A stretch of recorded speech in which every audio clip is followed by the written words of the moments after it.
Ngayong gabi nga pala ay pag-uusapan natin ang tungkol sa mga kabataang naninigarilyo o nagbibisyo o umiinom na nagdudulot ng sakit at kamatayan. Ngunit bakit pa rin ito ginagamit ang kabataan?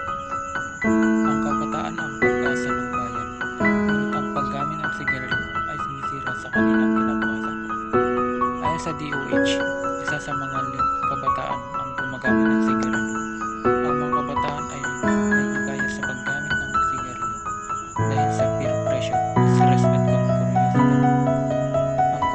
Ang sigarilyo ay nagdudulot ng maraming sakit tulad ng lung cancer, heart disease, at chronic obstructive pulmonary disease o COPD. Hindi lamang ito nakakasira sa kalusugan, kundi pati na rin sa edukasyon at kinabukasan ng mga kabataan. Ang sigarilyo ay hindi ang solusyon sa iyong problema. Ang edukasyon, ang pagmamahal at suporta ang mamasusi sa iyong magandang kinabukasan.